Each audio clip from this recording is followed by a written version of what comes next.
예쁘게 준비해 주신 가족 너무 감사드리고요. 우리 오늘 말씀 시편 113편 1절에서 9절 말씀, 제가 한 절, 우리 어린이 청소년들이 한 절, 어른들이 한 절, 이렇게 3교독으로 읽습니다. 할렐루야, 주님의 종들아 찬양하여라, 주님의 이름을 찬양하여라. 지금부터 영원까지 주님의 이름을 찬양을 받을 것이다. 태초에서부터 이제까지 주님의 이름을 찬양을 받을 것이다. 주님은 모든 나라보다 높으시며 그 영광은 하늘보다 높으시다. 주님이 하나님과 같은 누가 어디 있으랴. 높은 곳에 계시지만 스스로 낮으셔서 하늘과 땅을 두루 살피시고 가난한 사람을 티끌에서 일으키시며 궁핍한 사람을 거름더미에서 들어 올리셔서 귀한 하늘과 한절을 함께 하시며 백성들의 유명한 분들과 함께 하시고 다 같이 봅니다. 아이를 낳지 못하는 여인조차도 한 집에서 떳떳하게 살게 하시며 많은 아이들을 거느리고 즐거워하는 어머니가 되게 하시다. 아멘. 할렐루야가 있는데. 자, 주사위를 제가 넘기겠습니다. 네. 찬양받기 합당하신 주님이라는 제목입니다. 시편 오늘 113편부터 118편까지는 이스라엘이 6월절은 출애굽의 기념이죠. 그리고 우리의 구원에 대한 기념이기도 하고 예수님께서 십자가에서 우리를 대속하신 그런 사건을 기념하는 절기이기도 합니다. 유대인들에게서는 6월절이 그런 의미인데 우리에게는 예수님의 죽으심, 우리를 위해서 대속하심에 대한 그런 기념이죠. 그럴 때 부르는 노래입니다. 안식을 잃어버리고 애굽의 노예로 살아가던 이스라엘에게 새 역사의 장에 열릴 때 이 시편이 이들의 고백이 되었죠.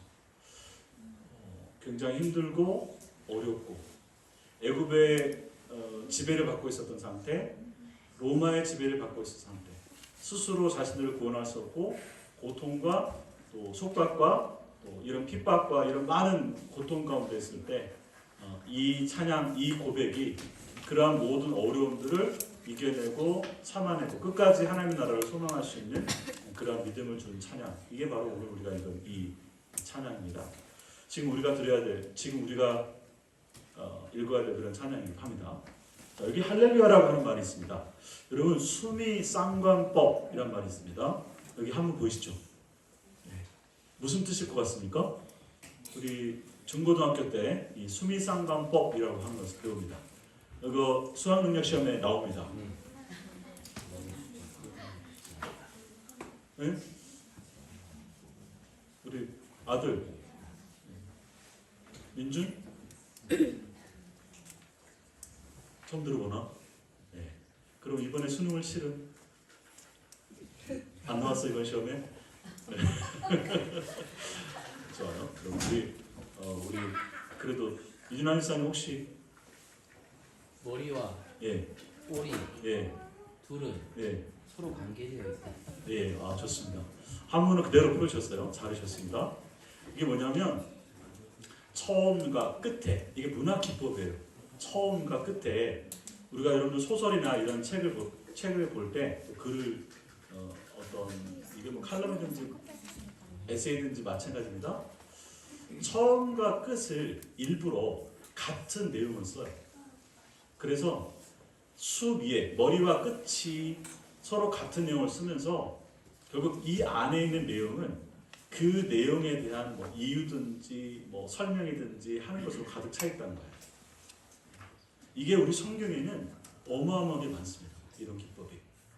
특별히 이제 마태복음을 읽어보면 이게 되게 많아요.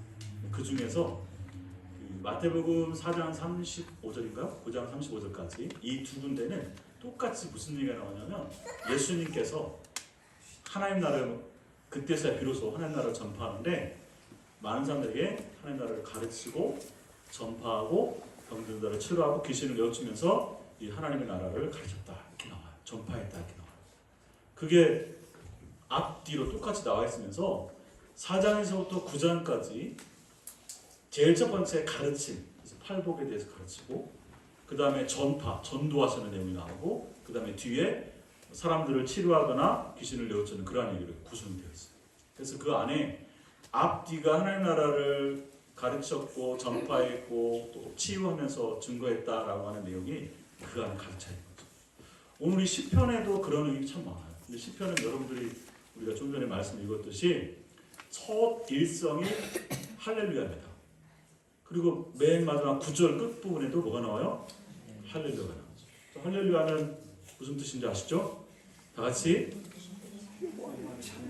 여호와를 찬양하라, 주님을 찬양하라 라고 하는 뜻입니다. 주님을 찬양하라.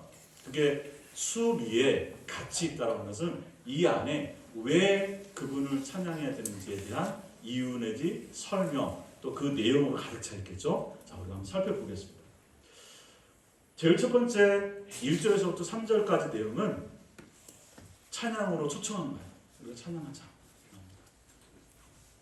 네, 첫 번째 저희가 한 가지 더 고려해야 되는 부분이 뭐냐면 우리가 찬양하면 제일 많이 생각나는 게 이제 우리가 조금 전에 했던 것처럼 이렇게 하나님을 찬양하는 내용이 나옵니다.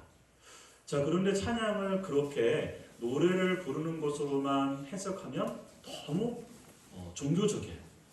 그래서 우리가 하나님을 찬양한다, 누군가를 찬양한다, 누군가에게 영광을 돌린다 라고 하는 이런 표현들을 그냥 단순하게 예배를 드리고 우리가 찬양을 드리고 하는 이런 곳으로만 말하는 것이 아니라 그러한 모습을 통해서 결국 하나님께서 원하시는 그러한 찬양은 뭘까?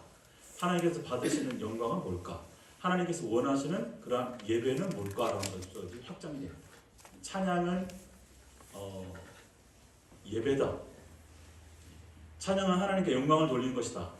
이런 개념들을 좀 더 확장해 나가면 우리가 예배를 드린다라고 하는 그런 개념이 이 찬양을 드린다는 개념도 예배를 드린다는 개념하고 같은 의미들이 담겨 있죠. 그러면 우리가 하나님을 예배한다라고 말할 때 이렇게 와서 예배를 드리는 것만 예배라고 말하진 않죠. 우리 부모님이 자녀를 통해서 영광받고 자녀가 아버지의 이름을 높인다라고 하는 그런 표현들을 통해서 우리가 알 수 있는 것은 우리가 이렇게 예배를 드리는 것도 하나님을 예배하는 것이지만 일상에서 우리의 삶의 자리에서 뭔가 우리 아버지 어머니의 뜻을 따라서 내가 뭔가를 잘했든지 그 말에 순종했든지 했을 때 아버지나 엄마 부모님에게 영광이 됩니다. 부모님을 찬양하고 부모님을 다른 사람들 앞에 욕보이지 않고 오히려 자랑스럽게 여기도록 하는 것이죠. 똑같아요. 하나님이 우리에게 영광을 받으신다. 우리가 하나님을 찬양한다라고 했을 때, 우리가 하나님을 예배한다고 했을 때 하나님이 기뻐 받으시는 것은 하나님의 뜻하신 대로, 하나님이 기뻐하시는 대로 우리가 그 말씀을 순종하든지 그 말씀대로 우리가 하나님의 사람답게 살아간다든지 우리가 우리 주변에 있는 어려운 사람들을 도와준다든지 이러한 우리가 하나님의 어떤 빛과 소금의 역할을 감당하는 거룩한 백성으로서 우리가 제대로 살아가면 그것이 하나님을 예배하는 것이 되고 하나님을 찬양하는 것이 되고 하나님께 영광을 돌리는 것이 된다라고 말하는 거죠. 이게 이제 우리가 찬양이라고 하는 여호와를 찬양하라라고 말했을 때 그 명령이 단순하게 우리가 가서 예배를 드리라라고 하는 얘기 차원을 좀 더 확장해서 우리 보고 제대로 하나님답게 살으라고 하는 얘기구나. 제대로 하나님을 알고 그 하나님의 뜻을 따라서 우리가 이 땅에서 빛과 소금의 역할을 감당하며 살아가라고 하는 거구나 라고 하는 의미로 저희가 받아들여야 되는 것이죠. 그래서 1절에서 3절까지는 우리에게 하나님을 찬양하라 라고 하는 얘기를 하면서 그 하나님이 어떤 분이신지 한 얘기를 먼저 합니다. 자, 우리 1절에서 3절 말씀 다시 한번 보세요. 계속 주의 종들아 찬양하고 주님의 이름을 찬양하고 라고 하면서 지금부터 영원까지 그리고 해 뜨는 데부터 해 지는 데까지 주님을 찬양하라 라고 하는 얘기예요. 지금부터 영원까지라고 말했을 때 이거는 시간의 개념이죠.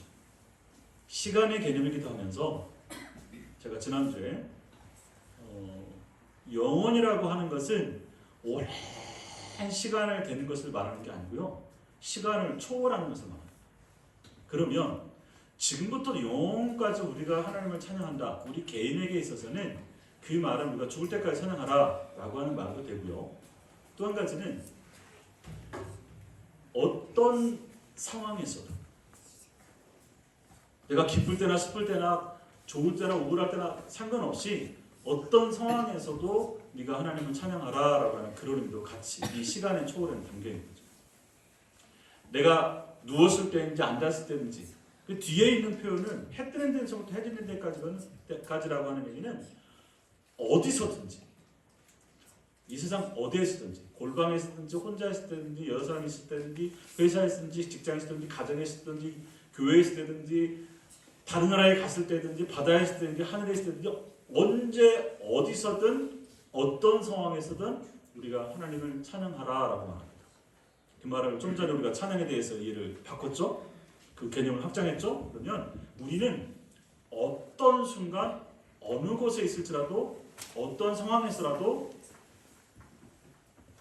우리 하나님의 사람으로서 내가 하나님의 본문을 따라서 살아가는 그러한 사람, 그러한 찬양하는 사람, 하나님이 이 백성을 부르신 이유가 나의 찬송을 부르게 하려 함이라라고 하는 그런 고백은 우리가 하나님의 사람으로서 거룩한 백성으로서 하나님의 그 뜻을 이 땅에 제대로 이루어내는 만왕왕 되시는 그분의 대통치자로서 왕같은 제사장으로서 우리가 이 땅에서 하나님의 사람으로 제대로 살아가는 것을 위해서 우리를 구원하시고 우리를 새롭게 하시고 이 땅에 아들 예수님을 보내셔서 우리를 새로운 백성으로 만드셔서 새로운 인류로 만들어서 하나님의 거룩한 백성으로 하나님을 찬양하는 백성으로 우리를 만드시고 세우셨다 라고 하는 그런 하나님을 찬양하라라고 지금 저희를 초청하고 있습니다.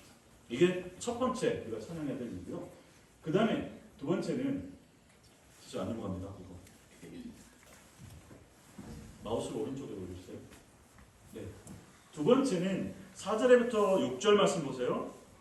주님은 모든 나라보다 높고 하늘보다 높고 그래서 우리 하나님과 같은 이가 어디냐? 그분은 높은 곳에 계신다 이렇게 말합니다. 이 표현은 하나님은 모든 나라보다 높다, 하늘보다 높다 이런 표현들을 우리가 생각할 때 하나님은 멀리 다른데 높은 곳에만 계신다 이렇게 이 공간적으로 이 표현들 때문에 생각할 수가 있어요. 그런 공간적 표현이라고 하기보다는 하나님의 어떤 권위 이것을 말하는 거죠.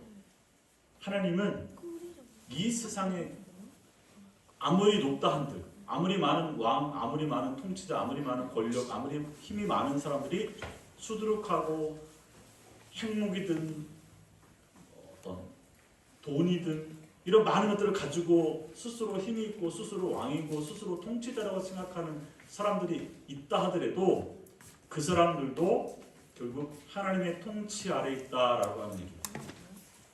그렇게 하나님 높으신 분이다. 우리 인간의 차원으로 도달할 수 없는 그러한 분이시다라고 하는 얘기를 높다라고 하는 표현으로 쓰는 겁니다. 단순한 공간의 어떤 다른 차원을 말하는 게 아니에요. 저 우리 눈에 보이는 하늘 위에 있는 우주에 있는 그런 하나님이라는 표현이 아닙니다. 그분은 이 모든 천지 만물의 주인이시고 이 모든 것들을 다스리고 운행하신다라고 하는 그런 표현이죠. 그런 하나님이 6절에 보면 스스로 낮추셔서 하늘과 땅을 두루 살피시고 이렇게 나옵니다.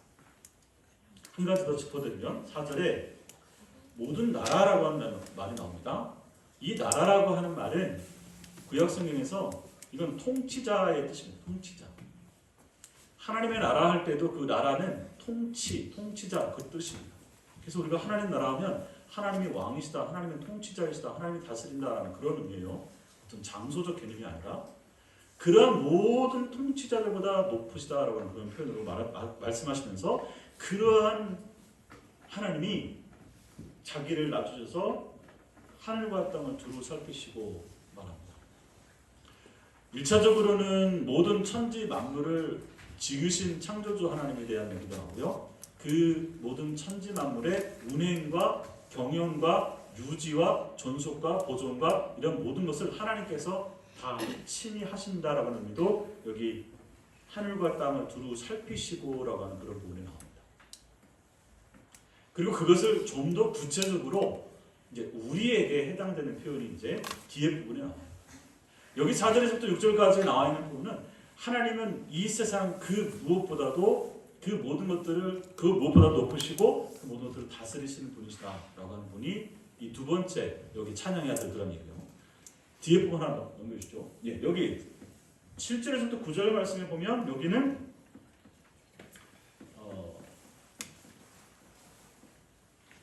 그 높으신 하나님이 자신을 낮추셔서 이게 이제 성육신이죠. 하나님께서 무한하신 하나님께서 유한한 인간의 몸을 입고 이 땅에 태어나시죠. 사람의 몸을 입고 이 땅에 오신 거예요. 무슨 가면을 쓰는 것처럼 그렇게 입고 오신 게 아니라 진짜로 하나님이 우리가 사람하고 똑같이 여인의 몸을 통해서 태어난 거예요. 우리가 똑같이 성경이 다 똑같이 그렇게 태어나셨어요. 왜 그렇게 오셨느냐라고 하는 거죠. 그렇게 오셔서 뭘 하셨냐? 가난한 자들을 먼지더미에서 일으키셨다. 이게 좀 시적 표현이잖아요. 가난한 자들을 먼지더미에서 일으켰다. 궁핍한 자를 거름더미에서 들어 세우셨다. 세 번째로 아이를 낳지 못한 여인을 아이를 낳을 수 있도록 많은 사람의 어머니로서 살아갈 수 있도록 그 집에서 떳떳하게 살아갈 수 있도록 해주셨다라고 하는 얘기예요. 이 찬양들은 우리 한나의 찬양, 마리아의 찬양이 연관됩니다. 다시 처음부터 가난한 자들을 먼지더미에서 일으키신다 말합니다. 성경에서 가난하다, 궁핍하다, 아프다, 병들었다, 귀신 들렸다, 그 다음에 나그네, 이방인, 소외된 사람, 어린아이, 고아, 과부 다 이 표현들은 모두가 다 하나님을 떠난 인간의 모습을 표현하는 거예요.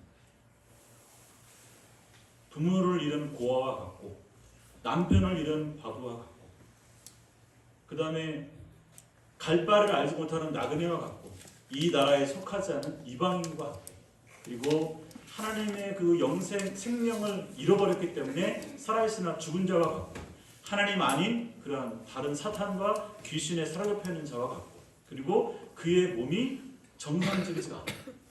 그래서 병들어 있는 모습으로 이것은 저주 받은 자라고 하는 표현으로 나올 수 있죠. 죄로 말미암아 하나님과의 관계가 끊어짐으로 말미암아 하나님을 알지 못함으로 말미암아 생겨난 그러한 질병이 있고 하나님의 영광을 드러내기 위한 그런 질병이 있는데 통상적으로는 이 사람이 병들었다 아프다라는 것은 하나님과의 관계가 지금 깨어있는 것을 말하는 겁니다. 그러한 가난한 자들을 그 먼지더미 그 아무 쓸모도 없고 말을 막대기만도 못하고 우리가 티끌에 불과한 그러한 우리 존재들을 우리 인간을 하나님께서 이 땅에 오셔서 우리를 거기서 건져서 세워주신 거죠. 에스겔서에서 그 마른 뼈가 다시금 생기를 돌아 사람이 되었던 거죠. 우리도 하나님을 알지 못해서 그냥 죽어갈 수밖에 없는 우리들을 예수님께서 오셔서 우리를 다시 거기서 살려주셨다는 표현입니다. 두 번째는 비슷한 표현이에요. 궁핍한 자들을 그런 거름더미에서 세워주셨다는 것이죠.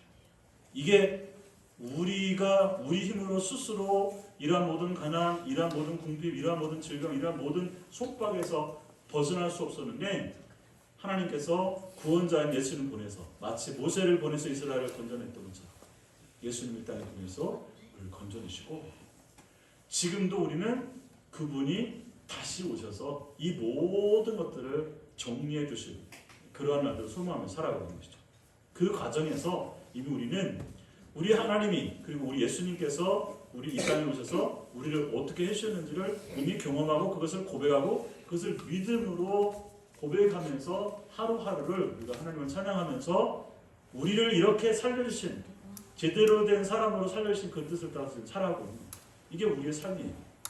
우리의 삶의 내용이 하나님께 찬양이 되고 하나님께 받으실 만한 예배가 되고 하나님의 기쁨이 되려고 한다면 우리는 과연 어떻게 살아가야 될까? 먼저는 그 하나님이 어떤 분이신지 그리고 우리에게 베푸신 그 은혜가 무엇인지 그리고 우리를 왜 불렀는지에 대해서 우리가 알아야 되는 거죠.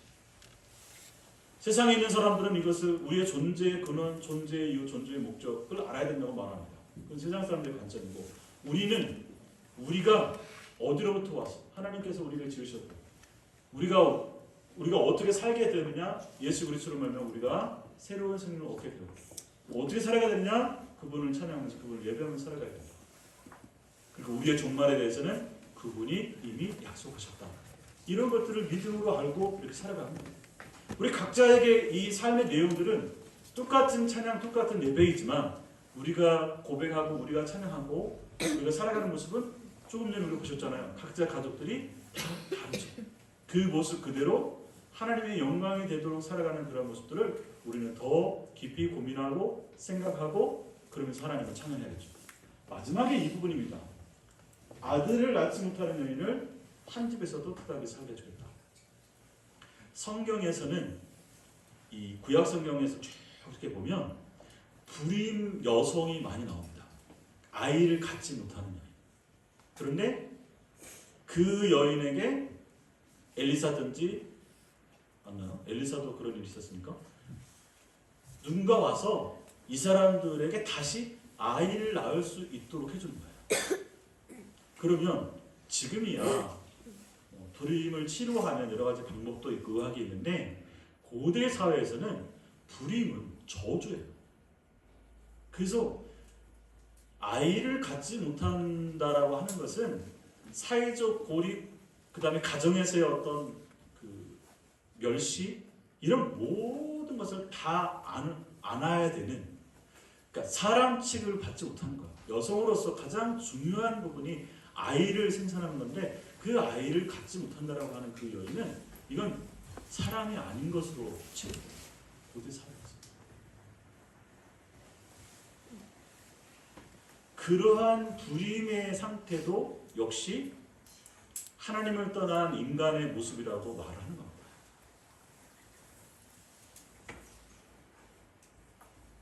그 여인들이 스스로의 힘으로 아이를 가질 수 없어요. 그러한 여인에게 불가항력적인, 불가능한 그런 인들이 아이를 낳게 해주고, 그리고 여기 뒤에 보면 말씀에, 여러분들 말씀에 보면 아이를 낳는다가 아니라 많은 아이들을 이렇게 낳았어요. 많은 아이들을 거두린다. 그럼 그 여자가 막 아이를 많이 낳는 걸 말하느냐? 네. 그렇죠. 더 많은 풍성한 의미가 있겠죠. 내가 내 몸으로 아파서 낳은 자식뿐만이 아니라 더 많은 사람들을 내가 돌보고 양육하고 살릴 수 있는 그러한 어떤 지도자, 그러한 양육자가 되는 것이죠. 우리 그리스도인들이 불임의 상태였다가 예수 그리스도 말미암아 우리가 생명을 얻고 이제 우리가 하나님의 사람이 되었어요. 그러고 나면 우리도 나 혼자만 하나님에서 새로 태어나는 새로운 새 사람이 되는 것이 아니라 이제 나도 새 사람이 된 나가 축복의 통로가 되어서 아이를 낳지 못하는 하나님을 떠나 죽어가는 그러한 영혼들을 살려내서 이들을 다시 살려낼 수 있는 그런 축복의 통로가 되는 거예요. 그게 하나님께서 우리에게 바라시는 두 번째 목적입니다. 첫 번째는 우리 자신이 사는 거고요. 그 다음에 하나님 우리를 통해서 우리 주위에 죽어가는 영혼들을 살려내는 일도 원하고 계신다는 사실이죠. 오늘 이 시편의 기자가 우리를 하나님을 찬양하라고 하는 그런 부르심 앞에는 왜 그분을 찬양해야 되는지가 나오고, 그리고 그 내용 가운데서는 결국 우리를 향한 그러한 사명까지도 꿈까지도 함께 우리가 주고 있는 것이죠. 먼저는 그 전에 우리가 그러한 일들을 행하기 전에 내가 그렇게 살아난 존재가 되었구나. 이러한 일을 위해서 예수님께서 이 땅에 오신 거구나. 그 예수님께서 높고 높은 보좌를 버리시고 이 낮은 곳에 오셔서 인간의 몸을 입고, 그리고 말구유에서, 말구유는 그 누구의 밥통이에요? 말의 밥통이죠. 그 말구유에 예수님께서 여물로 오신 거죠. 여물로. 여물이 무슨 뜻인지 아실까요? 여물. 여울은 아세요? 아유, 죄송합니다. 시골 티를 또 내서 여물은 소밥이에요. 소밥. 소밥을 여물이라고 표현합니다. 여물. 예수님께서 말구유, 양구유인지 말구유인지 우리 통상 말구유로 이해를 하고 있죠. 구유에 오셨다라고 하는 그것이 상징하는 의미가 베들레헴 마을간 그 가난한 곳에 낮은 곳에 임하셨다라는 의미도 있는데 동시에 우리의 모든 영혼들을 살리시는 그러한 밥으로 오셨다는 뜻입니다. 밥으로. 생명의 양식으로 오셨다. 이런 의미를 거기에 함축적으로 담습니다.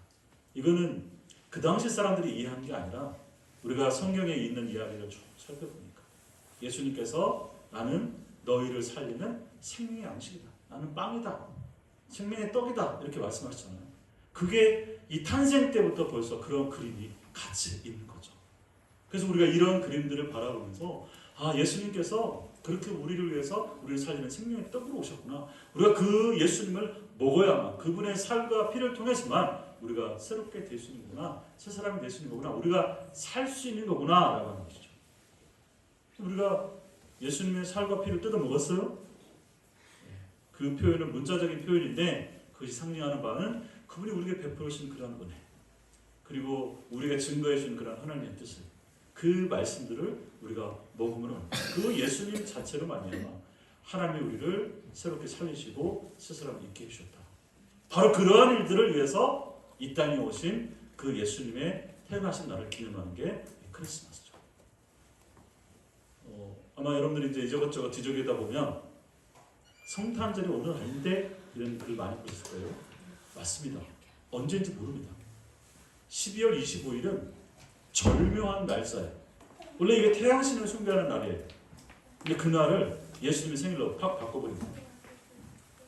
절묘하죠. 사람들이 이 날을 막 이렇게 태양신을 숭배하고 우상을 숭배하고 했을 그러한 날인데 이 날을 딱 예수님의 생일로 만들어버리니까 사람들이 이제 지금 세상에 있는 사람들도 우리보다 더 큰 틀이 만들고 우리보다 더 캐롤송 많이 부르고 비록 산타를 찬양하고 있겠지만 그러나 크리스마스는 예수님을 예배하는 날이잖아요. 크리스마스. 그래서 그것을 기념하고 있어요. 그런데 가장 아프게도 이 말씀을 좀 나누고 싶은데 이 기쁜 날에 이 감사한 날에 우리가 지금 안타까워하는 것은 어제 친구가 저 고향 친구가 나는 내일 절에나 좀 가야겠다 이렇게 올린 거예요. 근데 다른 친구들이 야 성탄절에 하필이면 절에 가냐 이렇게 쓴 거예요. 저도 거기 있으니까 그래서 제가 그렇게 그 친구한테 써놨습니다. 그 친구는 종교가 이제 불교니까 그래서 부처님도 굉장히 안타까워하실 거다. 예수님께서 이 땅에 오셔서 가르친 게 지금 요즘 교회의 이런 모습이 아닐 텐데 얼마나 안타까우시겠냐. 그래서 부처님 보고 좀 위로 좀 해달라고 하라. 가서 부처님을 좀 위로하라고 이렇게 친구한테 얘기를 했습니다. 예수님께서 오셔서 우리를 구원하시면서 우리를 살리시면서 바라시는 게 지금 현재 우리 교회의 이런 모습일까요? 예수님께서 팔복으로부터 시작해서 우리에게 하나님의 그 뜻을 가르치고 전파하시면서 우리가 이 땅에서 정말 살아가는 그런 모습이 대한민국에 있는 오늘날 개신교 교회 안에 있는 이 목사 우리 그런 일부 이상한 그런 그리스도인들의 모습이 정말 예수님께서 이 땅에서 우리를 구원하시면서 가르치신 그런 하나님의 뜻일까요? 저는 아니라고 봅니다.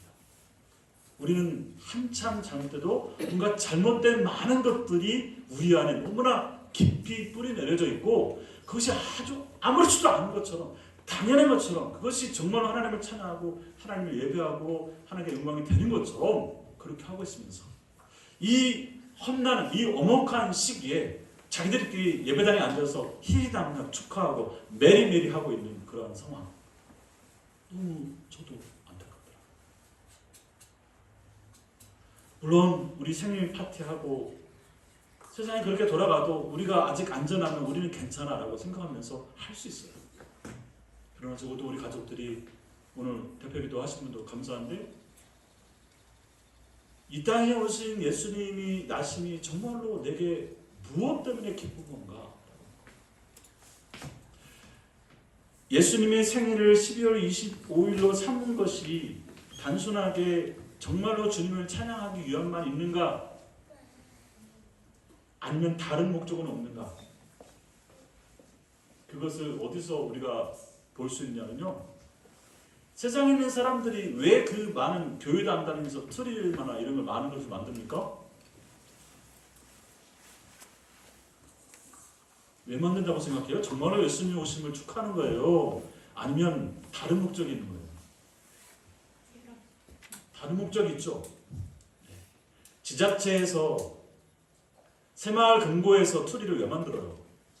예? 세상에 있는 사람들이 이 성탄을 축하하고 기념하는 것을 왜 하는 거예요? 정말로 주님의 오심을, 그분의 가르침을, 그분의 나라를 사모하면서 이걸 축하하는 거예요? 그러면 그들의 목적을 우리가 알잖아요. 지금 말을 못해도. 그죠? 하나님을 찬양하는 게 아니에요. 자기들의 경제적 이익을 위해서, 자기들의 권력과 이런 많은 부분들에 대한 홍보와 그 유익과 그 떨어지는 콩고물을 바라면서 2천만 원, 3천만 원 들여서 그걸 만들어 놓는 거예요. 제철 입구에 세워져 있는 그 큰 트리가 얼마짜리인 줄 아세요? 2장이에요, 2장. 예. 왜 그 많은 돈을 투자해서 이런 걸 만들어요? 주님이 오심을 축하하기 위해서? No. 아니에요. 그런 세상에 하나님 아닌 것들을 찬양하는 모습을 우리는 그러면 이 성탄을 그런 목적으로 치고 있냐라고 하는 거죠. 온갖 절기를 만들어서 그 절기를 지키는 원래의 이유는 우리의 신앙을 그러한 계기를 통해서 다시 한번 하나님의 은혜를 깊이 알자, 더 알자라고 하는 의미가 그 절기의 의미인데, 우리가 지금 절기를 지키는 그런 내용들을 보면 온갖 목적의 절기와 이벤트를 만들어서, 여러분 헌금 봉투, 헌금의 종류가 몇 종류인지 혹시 아세요? 안 세봤습니다. 잘 모르죠. 250가지가 넘는답니다. 네.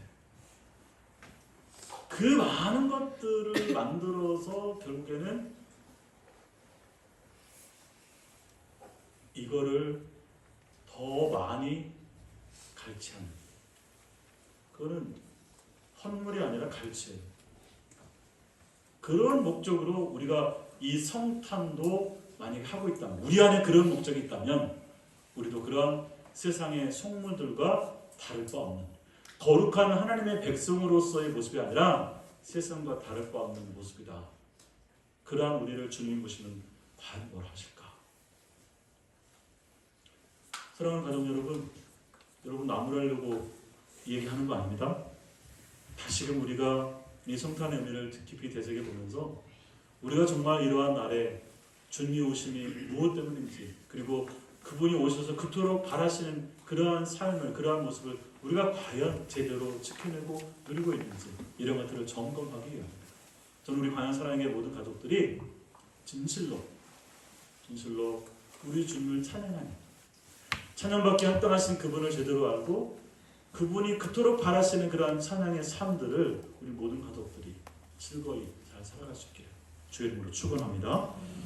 하나님 고맙습니다. 오늘 우리에게 귀한 은혜 주셔서 우리 주님의 오심을 기뻐하며 찬양하며 함께 예배하며 다시금 주님이 이 땅에 오신 그 이유를, 그리고 주님을 찬양해야 될, 주님을 예배해야 될 그 이유들을 우리가 어떻게 살아가야 되는지에 대해서 다시 한번 깨닫게 하시니 고맙습니다. 기쁨과 즐거움 넘치게 하여 주시고 우리 안에 그 생명이 넘치게 하여 주시며 우리 안에 진실로 주님께 감사하며 찬양하며 영광 돌리는 그러한 고백이 가득하게 주여 도와주시고, 우리만 기뻐 춤추는 것이 아니라 우리 주위에 있는 소외된 이들을, 죽어가는 이들을 함께 더불어 살릴 수 있는 그러한 축복의 통로로서의 역할도 온전히 잘 감당하는 우리 모든 가족들이 될 수 있도록 인도하여 주시옵소서. 예수님의 이름으로